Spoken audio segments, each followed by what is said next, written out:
আসসালামু আলাইকুম। আশা করি সবাই ভালো আছেন, আমিও ভালো আছি। আমার মেজো দুলাভাই আর আমার ছোট ভাই বাংলাদেশে আসছে, তাই আর কি আমার বড় ভাই, মেজো বোন, আমার ভাবি তারা এয়ারপোর্ট গেছে তাদের রিসিভ করার জন্য।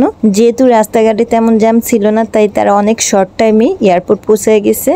আমার মেজো দুলাভাই ছোট ভাই বাংলাদেশে আসার আগে ওরা বলছে ওরা বাংলাদেশে ল্যান্ড করে এয়ারপোর্টের 2 নাম্বার টার্মিনালে থাকবে। বাসা থেকে যেই এয়ারপোর্ট যাক 2 নাম্বার টার্মিনালে যাতে তাদের জন্য ওয়েট করে। তাই আর কি আমার ভাই বোনেরা 2 নাম্বার টার্মিনালই ওদের জন্য ওয়েট করবে। যেহেতু তারা অনেক আগে চলে গেছে, তাই ওইখানেই ওরা যাচ্ছে এখন। টার্মিনাল 2 এ গিয়ে তো আমার ভাই বোনের অনেক টাইম ওয়েট করছে, বাট আমার মেজো দুলাভাই ছোট ভাইকে তারা দেখছেই না। মানে অনেক যাত্রী আসছে অথচ তাদের আসার কোনো নামই নেই। এইদিকে তারা তো অনেক বোরিং টাইম কাটাচ্ছে, বিভিন্ন যাত্রী আসছে আর তারা তো বারবার দেখছে আমাদের লোক আসছে কিনা, অথচ কাউকেই দেখতে পাচ্ছে না ওরা। এইদিকে আমার ভাই বোনেরা ওদের জন্য টার্মিনাল 2 এ ওয়েট করছে, আর এইদিকে আমার মেজো দুলাভাই আর ছোট ভাই আবার টার্মিনাল 1 দিয়ে বের হইছে। তাই আর কি কেউ কারো দেখা পাচ্ছিল না। এমনটা যে শুধু আমাদের সাথে হয়েছে তা নয়, এটা প্রায় প্রত্যেকটা প্যাসেঞ্জারের সাথেই হয়। তারা ল্যান্ড করার পর তাদের লোক কোথায় আছে এটা খুঁজতে থাকে। যাই হোক, আমার দুলাভাই ভাইয়ের সাথে সবার টার্মিনাল 1 এই দেখা হয়েছে।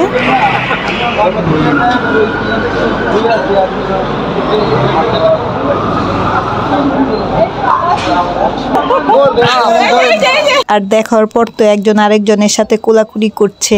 আর আমার মেজো বোন, আমার ছোট ভাবি ওরা আবার যার যার হাজবেন্ডকে ফুল দিয়ে ওয়েলকাম জানাচ্ছে। আর আমার মেজো দুলাভাই তার নাতিদের পেয়ে তো আদর করছে। বেশ কিছুক্ষণ টাইম একজন আরেকজনের সাথে কুশল বিনিময় করার পর এখন সবাই বাসায় ব্যাক করবে। বাট বাসায় আসবে কি করে? আমার ছোট ভাইয়ের লাগেজ নাকি খুঁজে পাচ্ছে না, মানে ওর লাগেজই আসেনি। আমার মেজো দুলাভাইয়ের জামাল আনছিল, ওনারটা পেয়ে গেছে, বাট আমার ভাইয়েরটা পাওয়া যাচ্ছে না।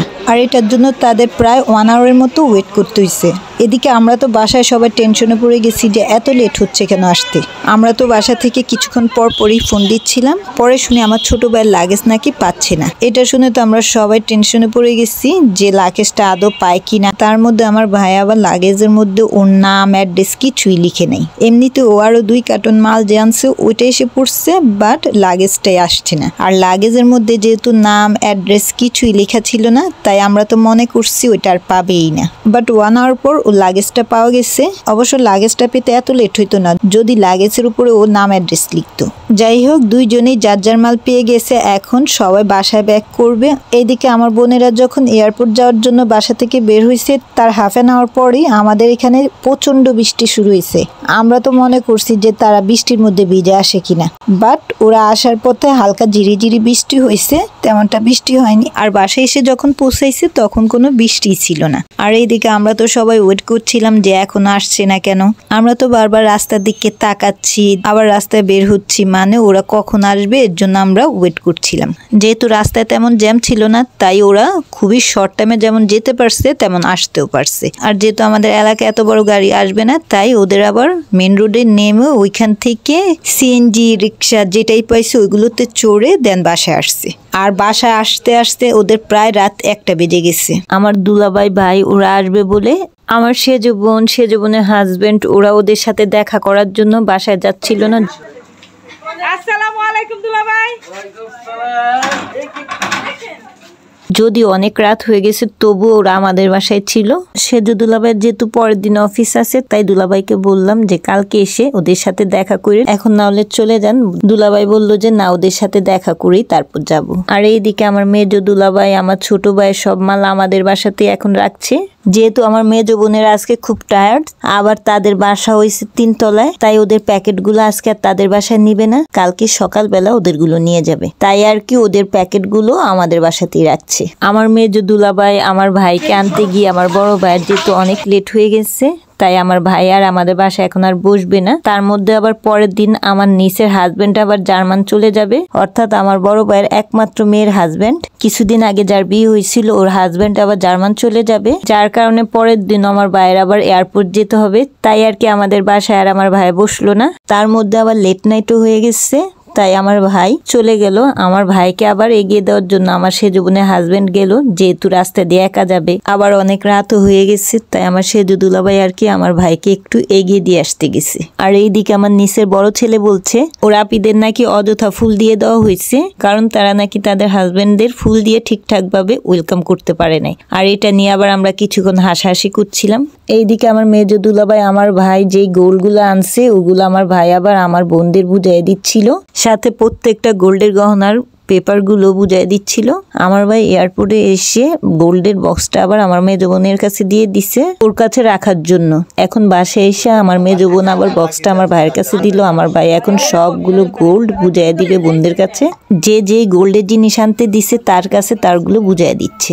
যেহেতু বাইরের গোল্ডে ভেজাল থাকে না, আবার প্রাইসটাও তুলনামূলকভাবে বাংলাদেশ থেকে কম হয়, তাই আর কি বাহির থেকে গোল্ডগুলো পারচেস করা। এই ওয়ান পেয়ারের ব্যাঙ্গেলটা আমার বড় বোন আনাইছে, এর সাথে তার ছোট মেয়ের জন্য এই কানের দুলটা আনছে, আর এইরকম কোয়ালিটির আরো 2 পেয়ার কানের দুল আমার মেজো বোন আনছে। এমনি তো সুন্দর লাগতাছে ভাজান। এটা তোমারটা মনে হয়? হ্যাঁ এটা আপনার তো সুন্দর লাগছে। আমার মেজো বোন যে 2 পেয়ার কানের দুল আনাইছে, এর মধ্যে একটা হচ্ছে ওর, আর একটু গিফট করবে। কাকে গিফট করবো ওইটা আবার বলবো আমার নেক্সট ব্লগে। এর সাথে আমার মেজো বোন একটা লকেট আনাইছে, এটা অবশ্য গিফট করবে। আবার 2টা নোসপিন স্টাইলের কানের দুল আনাইছে। আমার বড় বোন মেজো বোন ওরা যে কানের দুলগুলো আনাইছে ওইগুলো প্রায় সেম ডিজাইনেরই, অর্থাৎ প্রত্যেকটা ডিজাইনে 18, 19, 20 এইটুকুই ডিফারেন্ট। প্রত্যেকটা গহনাই খুবই সুন্দর ছিল। এই গহনাগুলো আমার মেজো দুলাভাই আমার ভাই যেই দিন গোল্ডের শপে পারচেস করতে গেছে ওই দিন ওদের সারাদিন চলে গেছে এগুলো পারচেস করতে। অবশ্যই এগুলো পারচেস করতে তেমন টাইম লাগেনি, বাট আমাদের ভিডিও কলে যে চুজ করতে দিছিল ওইটাতেই ওদের লেট হয়ে গেছে, যার কারণে ওদের সারাদিন চলে গেছে এই গোল্ড পারচেস করতে গিয়ে। এর সাথে আমরাও সারাদিন বসে রয়েছি মোবাইলের সামনে ভিডিও কলে গোল্ডগুলো চুজ করার জন্য। এই গোল্ডগুলো যেদিন আমার মেজো দুলাভাই আমার ভাই গোল্ডের শপে পারচেস করতে গিয়েছিল ওদিন তো ওদের মেজাজ অনেক খারাপ হয়ে গেছে, কারণ ওই দিন ওরা সারাদিন না খেয়ে শুধু গোল্ডের শপে ঘুরছে। গোল্ডের কয়েকটা শপিং মলে ওরা গেছে। এর একটাই কারণ ছিল, সেটা হচ্ছে আমাদের কারোরই কোনো গোল্ডের জিনিসই চয়েস হচ্ছিল না, তার জন্যই আর কি ওদের সারাদিন ঘুরতে হয়েছে। তার মধ্যে ওরা যে অন্য একদিন শপে যাবে সেই টাইমটা ওদের কাছে ছিল না, যেহেতু ওরা শর্ট টাইমে বাংলাদেশে আসছে তাই ওদের হাতে কোনো টাইমই ছিল না। আর এর জন্যই আর কি একদিনেই গোল্ড কিনে আনতে হয়েছে। আর এই হাতের ব্রেসলেটটা আমার ছোট ভাই আমার ছোট ভাবির জন্য আনছে, ও আবার পরায় দিচ্ছে ওকে। যার যার গোল্ডের পেপার সবকিছু আমার ভাই যার যারটা তারে বুঝিয়ে দিচ্ছে। আর এই রিংটা আমার ভাই আমাকে গিফট করছে, এটা আমার জন্য আনছে। আমার ভাইকে মেনি থ্যাঙ্কস আমাকে এটা গিফট করার জন্য। তুর্কি স্টাইলের এই রিংগুলো আমার খুবই ভালো লাগে, যেহেতু এই রিংগুলো কোনো ডিজাইন নেই তাই এটা র্যান্ডম ইউজ করা যাবে।